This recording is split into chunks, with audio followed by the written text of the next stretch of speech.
conference room felt like a funeral, except I was the only one dying inside. Dexter Avery stood at the head of the polished table, his smile so wide it could crack his face.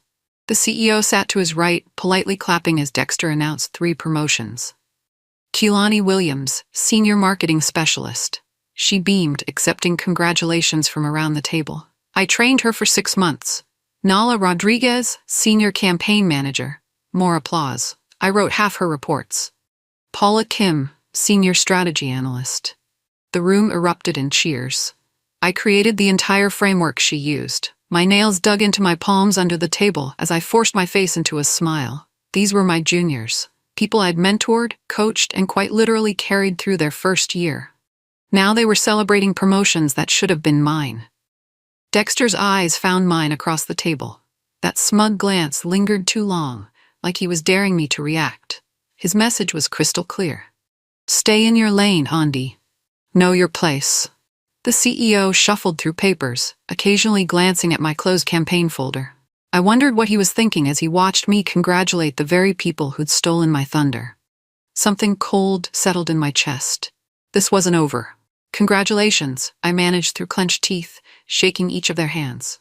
The words tasted like poison, but I delivered them with a smile that hurt my face. Bertie Chen, the only coworker I trusted, leaned close and whispered, "You should have been first on that list."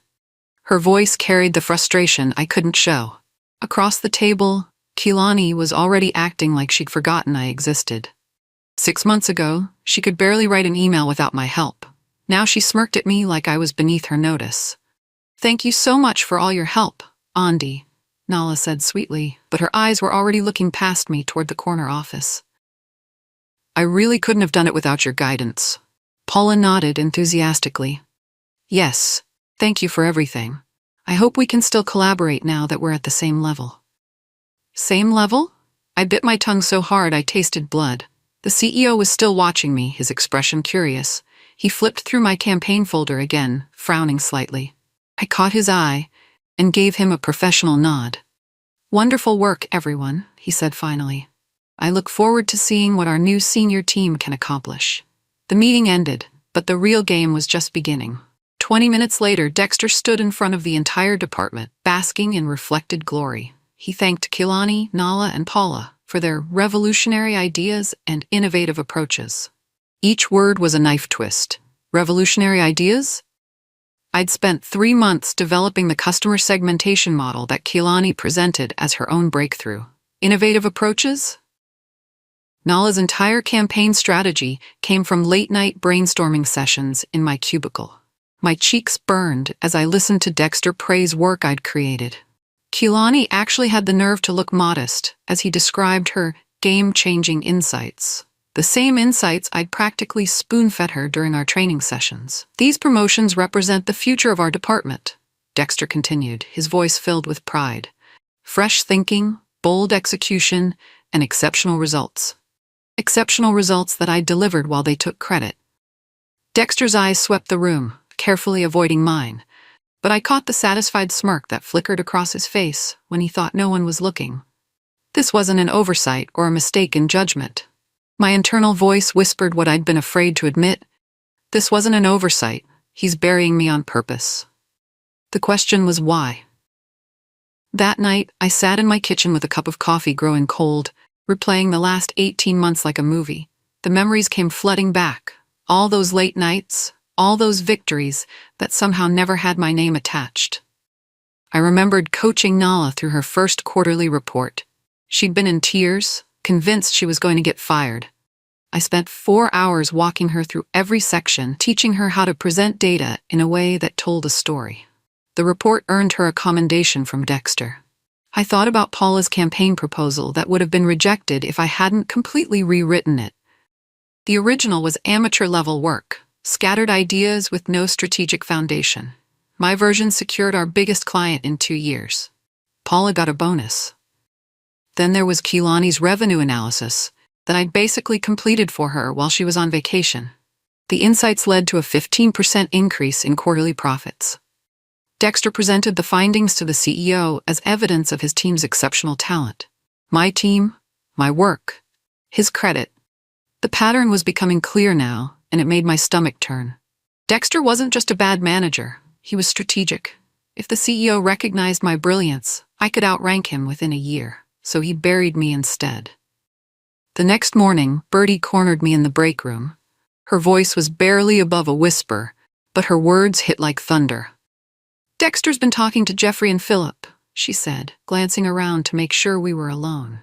"He told them you're not management material. Said you're great with details, but lack the vision for leadership." I pretended to laugh it off, but my hands gripped my coffee cup so tightly I was surprised it didn't crack. "Really? That's interesting feedback. Andi, I'm serious. He doesn't want you climbing higher than him. He's actively undermining you." The irony was almost funny. Dexter feared my vision so much that he was stealing it and passing it off as his own. But he couldn't promote me without admitting where all those brilliant ideas were really coming from. "What are you going to do?" Bertie asked. I took a slow sip of coffee, feeling something cold and calculating settle in my chest. "Make sure the right people see what I'm capable of." Bertie raised an eyebrow. "That sounds dangerous." I smiled for the first time in days. Good. Dexter should be scared. The game had changed. If he wanted to play dirty, I'd show him what dirty really looked like. The company's quarterly celebration was held in the main conference room, decorated with balloons and catered lunch. Dexter stood at the front like a proud father, introducing his top performers to visiting executives. "I'd like you to meet Kaylani, Nala, and Paula," he announced with a sweeping gesture. "These are the rising stars who've been driving our exceptional results this quarter." I stood off to the side, like a piece of furniture, invisible, despite being the architect of those exceptional results. The visiting executives shook hands with my protégés while I watched from the shadows. The humiliation burned in my chest, but I kept my expression neutral. Professional. Calm. The CEO was there too, making small talk with the visitors. His eyes found mine across the room, and I caught him frowning slightly. Something in his expression suggested he was putting pieces together. "Where's Andi on this?" he asked Dexter suddenly. Dexter's confident smile faltered for just a moment. "Oh, Andi's been supporting the team's initiatives. She's very good at implementation." Implementation. Like I was some kind of secretary taking dictation instead of the strategic mind behind everything they were celebrating. The CEO's frown deepened. "I see." That simple response carried more weight than any speech. That night, I spread 18 months of documentation across my dining room table. Every email, every campaign brief, every strategy document told the same story.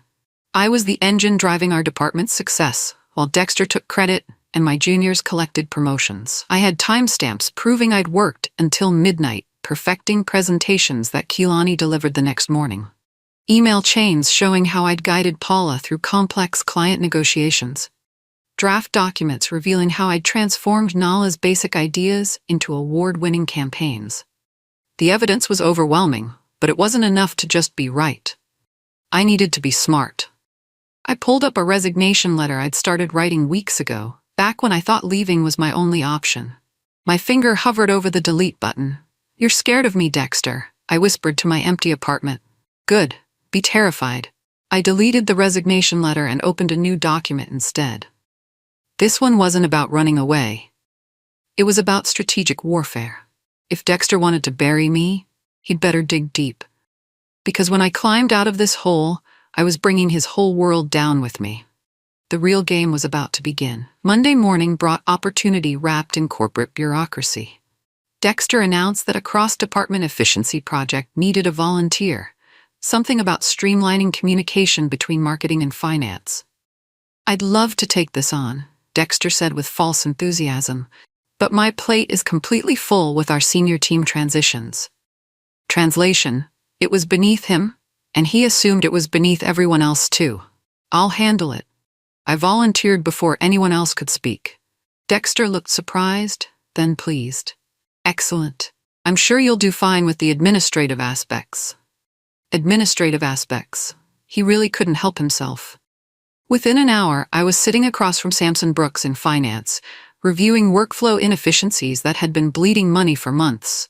Where Dexter saw busy work, I saw an opportunity to showcase strategic thinking at the executive level. These reporting delays are costing us roughly 12% in project momentum, I explained, showing Samson the data visualizations I'd prepared. But if we implement a shared dashboard system. Samson's eyes lit up as I walked him through my proposal. This wasn't administrative. This was revolutionary. Andi, this is brilliant. Have you discussed this framework with the CEO? Not yet, I said carefully. I wanted to get your buy-in first. An hour later, Samson sent an email to the CEO with my proposal attached and copied me directly. Dexter's panic was almost comical. He cornered me by my desk Tuesday morning, his usual smugness replaced by barely controlled anxiety. Don't overstep, Andi, he said in a low voice. I appreciate your enthusiasm, but you need to stick to your lane. I tilted my head with practiced innocence. Just helping where I can, like always. The finance collaboration should have gone through me first. We have protocols. Of course, I agreed sweetly. I'll make sure to keep you in the loop on future initiatives. Internally, my heart raced with satisfaction. He was rattled, and we both knew why. My administrative project had caught the CEO's attention in ways Dexter never intended. Good, he said, but his eyes remained suspicious. Just remember, I'm still your manager. Everything you do reflects on this department. Translation. Everything you do reflects on me, and I don't want you outshining me. After he walked away, my phone buzzed with a text from Bertie. Dexter's asking Keelani to keep an eye on you. Whatever you're doing, keep doing it. I smiled at my computer screen. If Dexter was deploying spies, it meant he was scared. And scared people make mistakes. Keelani tried to assert her new authority during Wednesday's team meeting, clearly following Dexter's instructions to put me in my place. Andi, Dexter mentioned you're getting a little too detail-obsessed, she said with fake concern. Maybe try to focus on the bigger picture? That's what separates leaders from followers. The room went quiet. 6 months ago, Keelani had been begging me to review her work because she was bad with details. Now she was lecturing me about leadership. I kept my voice calm and professional. That's interesting feedback, Keelani. Speaking of details, how are your retention numbers tracking this month? Her confident smile faltered slightly. We're working on improvements. Down 18% from last quarter, right? Funny how attention to detail might have prevented that slide. The color drained from her face. She'd been so focused on playing politics that she'd let her actual work suffer. Details, it turned out, were exactly what separated effective leaders from pretty faces. I'm sure you'll figure it out, I added with a supportive smile. Let me know if you need any help with the analysis. Dexter shot me a warning look, but several team members were already pulling out their phones to check their own numbers. Keelani looked nervous, and she should be. Details were about to become very important. Thursday brought vindication in the form of a panicked email from Nala. Her latest client report had been rejected, and she was facing a Friday deadline with no idea how to fix it. The client was threatening to walk, which would mean losing a 6-figure account. Can you take a look? She asked, appearing at my desk with printed pages and desperation in her eyes. I know you're busy, but... I spent 4 hours that night rebuilding her entire analysis from scratch. The original report was surface-level fluff, impressive-looking charts with no actionable insights. My version identified 3 untapped revenue streams and projected a 40% ROI increase with proper implementation. Friday morning, Nala submitted my work under her name. By noon, the client had not only approved the report, but requested an expanded partnership. The account value jumped from 6 figures to 7. Samson from finance called me directly. Andi, I just saw the Peterson account numbers. This is exceptional work. I'm forwarding this to the CEO immediately. That's very kind, I said, making sure my voice carried just the right note of humble pride. I'm glad I could help the team succeed. The CEO's response came within an hour. Impressive turnaround. Why wasn't Andi handling this from the start? Dexter's reply took much longer to arrive. Dexter's counterattack came Monday morning in the form of administrative busy work designed to keep me away from anything meaningful. Client database updates, filing system reorganization, vendor contact verification, mind-numbing tasks that would consume my days while the senior team handled strategy. I know it's not glamorous, Dexter said with false sympathy, but someone needs to handle the operational foundation. You're so good at this detail work. Translation: Stay in your cage while the adults play. I accepted the assignments with a gracious smile, happy to help keep things organized. What Dexter didn't realize was that administrative access gave me visibility into everything, including how badly his promoted protégés were performing. While organizing client files, I documented response time delays. While updating databases, I tracked conversion rate drops. While verifying vendor contacts, I noticed cost overruns that previous management had somehow missed. Every tedious task became intelligence gathering. Every file I organized revealed another crack in Dexter's facade. By Wednesday, I had a comprehensive picture of departmental dysfunction that would make any CEO very, very concerned. Bertie stopped by my desk with coffee. "How are you surviving the punishment detail?" I smiled mysteriously. "Sometimes the best view is from the bottom. You see all the structural weaknesses." The foundation Dexter thought he was building was actually crumbling beneath him. The break room was usually neutral territory, but Thursday afternoon it became a battlefield when Paula started venting about management pressure. "Dexter takes credit for everything," she complained to a small group gathered around the coffee machine. "I spent weeks on the Harrison proposal, and he presented it like it was his idea. Now he's demanding even bigger results without giving us any actual support."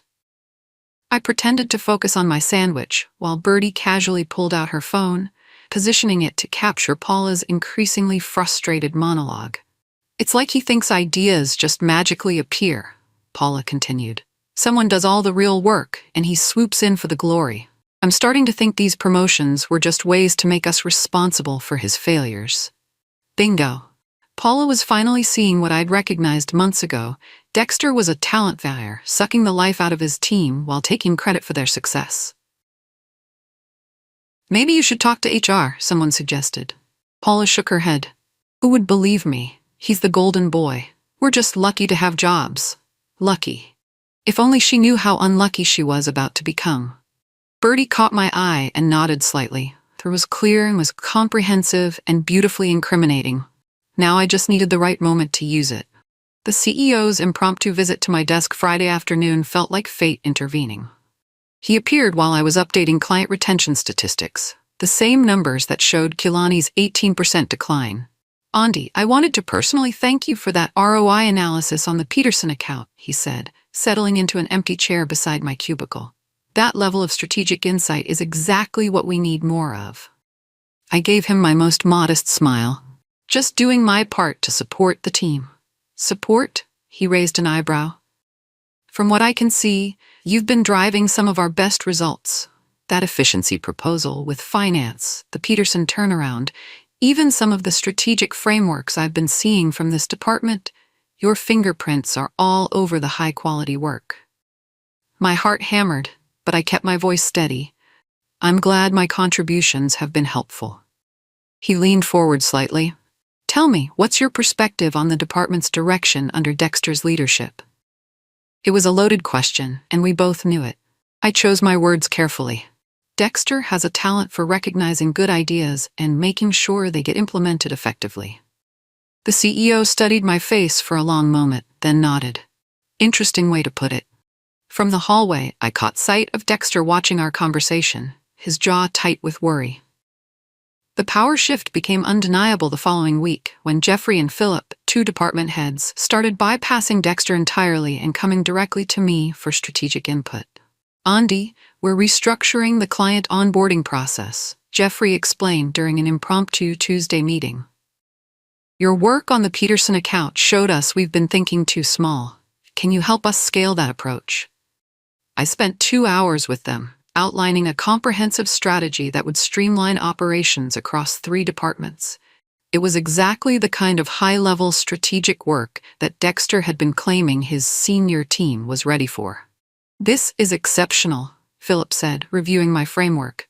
"I'm going to recommend this to the executive committee. Would you present it yourself, or should we have Dexter introduce it?" "I'm happy to present," I said calmly. "I know the details best." After they left, I made sure to copy the CEO on my follow-up email, creating a clear paper trail of my strategic involvement. The response was immediate. "Excellent work. Looking forward to seeing this implemented."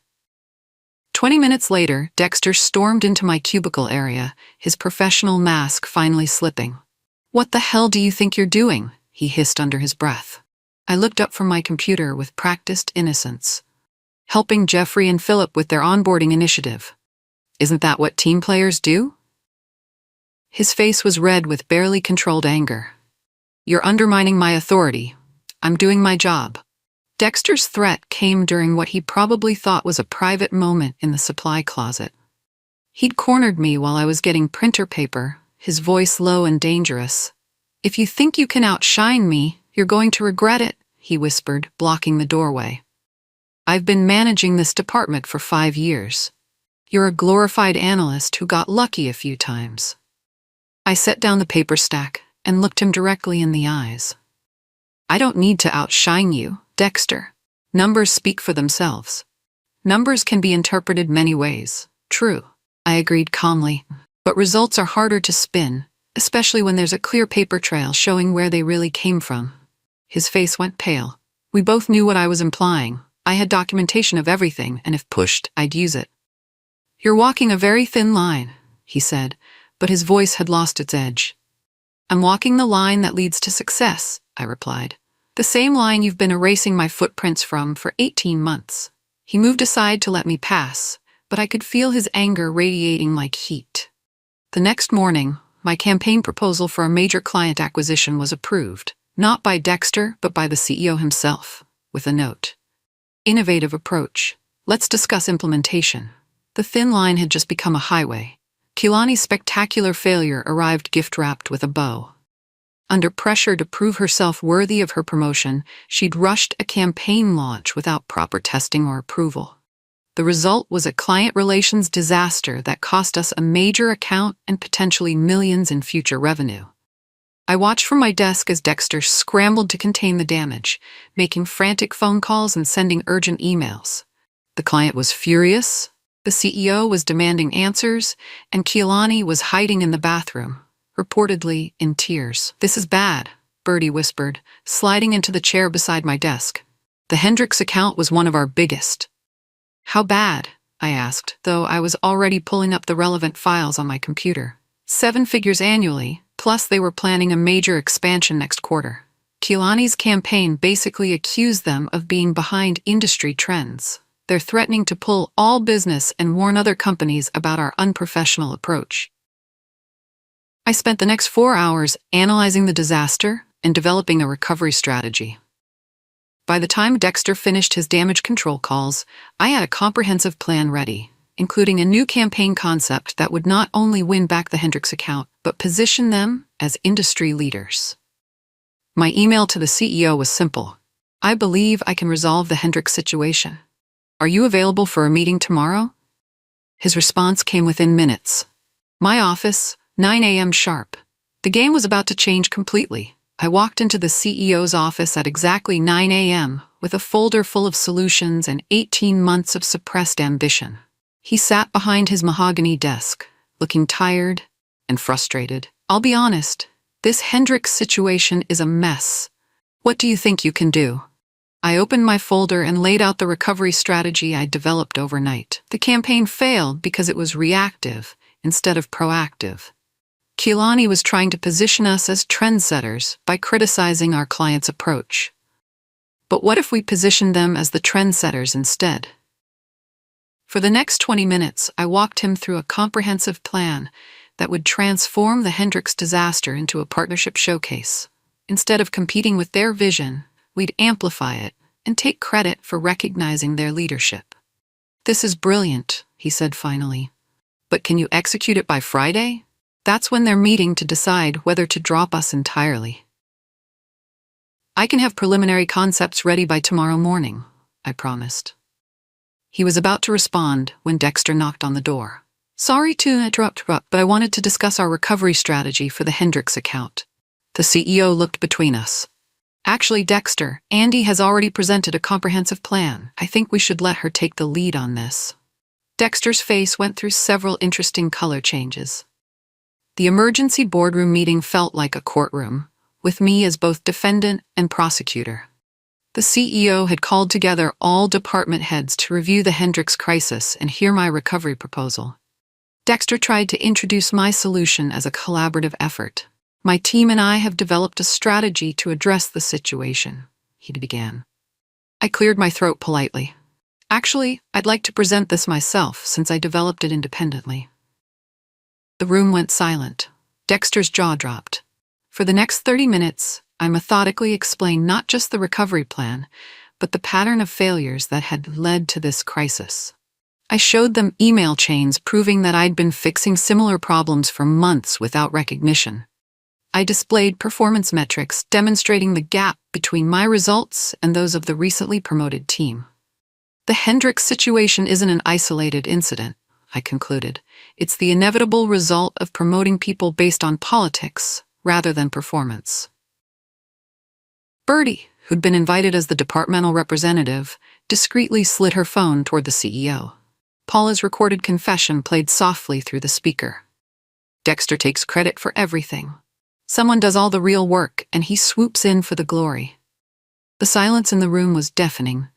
The CEO's face had gone from tired to furious. "I think we need a comprehensive audit of this department's operations." The internal audit was swift and brutal. Within 48 hours, Samson from Finance had compiled a damning report showing that every major success in our department over the past 18 months could be traced back to my work, while every significant failure had originated from Dexter's promoted protégés. The numbers didn't lie. My projects had generated $3.2 million in additional revenue. The senior team's independent initiatives had cost the company nearly $800,000 in lost accounts and missed opportunities. Bertie squeezed my hand under the conference table as the findings were presented. Department heads shifted uncomfortably in their seats. The CEO's expression grew darker with each revelation. "This is more than mismanagement," he said finally. "This appears to be systematic suppression of talent in favor of favoritism." Dexter tried to defend himself. "Sir, I was developing a strong leadership pipeline. Sometimes that requires giving people room to learn from mistakes." "Room to learn?" The CEO's voice was ice cold. "Or room to fail while someone else cleaned up their messes without getting credit?" Samson flipped to another page. "There are also some concerning financial discrepancies in project budgets that Mr. Matt Avery approved without proper oversight." Dexter's face went ashen. The audit had uncovered more than just credit theft. There were potential compliance issues that could trigger federal investigation. I felt vindicated, but not victorious. This wasn't celebration, it was justice. Dexter's desperate visit to my cubicle that afternoon was pathetic and infuriating in equal measure. He looked like he'd aged 10 years overnight, his usual arrogance replaced by panic. "Andi, please," he said, glancing around to make sure no one was listening. "Help me explain this to the CEO. You know how these things get blown out of proportion. We're a team, right?" I leaned back in my chair and studied his face. "A team? Is that what we were when you told Jeffrey and Philip I wasn't management material? When you gave my work to Kehlani, Nala, and Paula? When you assigned me busy work to keep me away from strategic projects? I was trying to develop their skills." "You were trying to bury me," I interrupted. "You were terrified that if people saw what I could really do, they'd realize how unnecessary you were." He flinched like I'd slapped him. "You never wanted me noticed," I continued, my voice perfectly calm. "Well, congratulations. Now they can't ignore me." I turned back to my computer and began typing. After a moment, I heard his footsteps retreating toward his office. 20 minutes later, Bertie texted me. He's packing up his personal items. The official announcements came Friday morning in a company-wide email that was both professionally worded and absolutely devastating. Dexter had been reassigned to a position better suited to his skill set. Corporate speak for demoted to a junior analyst role in a different department. Kehlani, Nala, and Paula had their recent promotions rescinded pending performance review. They would return to their previous positions and report directly to whoever took over departmental leadership. The email was signed by the CEO personally, with a note that a more detailed organizational announcement would follow early next week. Bertie forwarded me a photo she'd discreetly taken. Dexter sitting in a bare office 3 floors down, staring at a basic computer setup that looked identical to what I'd been working with for the past year. "Karma," she texted. I didn't reply immediately. Part of me felt satisfaction, but mostly I felt tired. 18 months of suppressed ambition and stolen credit had finally caught up with everyone involved. My phone buzzed with a message from the CEO's assistant. "Mr. Harrison would like to see you in his office at 3 p.m. The final chapter was about to begin. The CEO's office felt different this time, less like a place where I was being evaluated and more like a place where business was conducted between equals. He gestured for me to sit in one of the leather chairs facing his desk. "Andi, I owe you an apology," he began. "The audit results make it clear that we've been massively underutilizing your talents while rewarding people who were essentially taking credit for your work." I nodded but didn't speak. This felt too important to interrupt. "I'd like to offer you Dexter's position as department director, effective immediately. The salary increase would be substantial, and you'd have full authority to restructure the team as you see fit." The offer was everything I'd dreamed of 18 months ago. Corner office, real authority, recognition for my contributions. It was vindication served on a silver platter.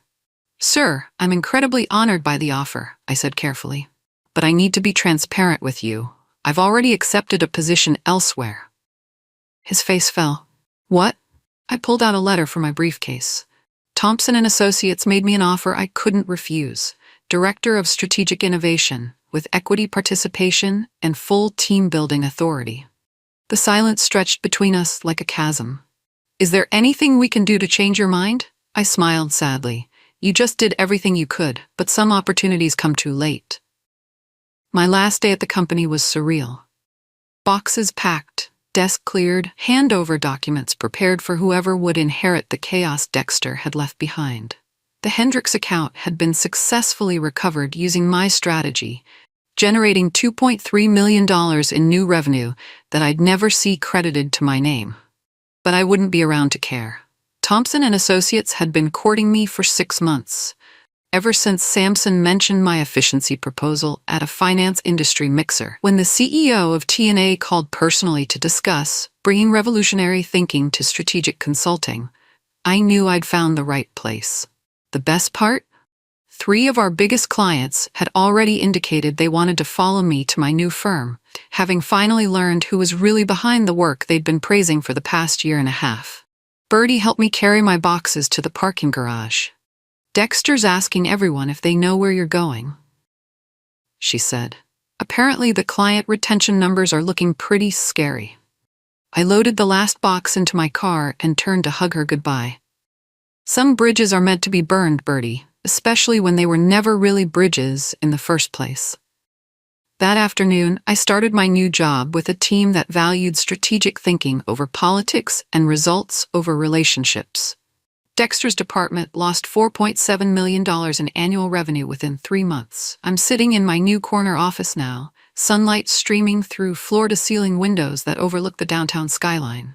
The brass nameplate on my door reads Andi Rivers, Director of Strategic Innovation, and seeing it still makes me smile. This morning, I signed a contract with Henderson Industries, the same client Kilani lost through her rushed campaign strategy. They specifically requested to work with the strategic mind behind the Hendricks recovery. Having heard through industry channels exactly who was responsible for that brilliant turnaround. My team here includes some of the smartest people I've ever worked with, and they actually listen when I speak. Novel concept. Birdie texted me yesterday. Dexter got fired. They're shutting down the whole department and redistributing everyone to other teams. Thought you'd want to know. I did want to know, but not for the reasons people might expect. I wasn't celebrating his failure. I was grateful for the lesson. Sometimes you have to let people underestimate you long enough to gather evidence of who you really are. Some people fear your success so much they'll try to bury it. But here's what they never understand. Talent doesn't stay buried. It finds a way to rise. Make sure you shine so bright they can't ignore you anymore. The story ends, but the career is just beginning.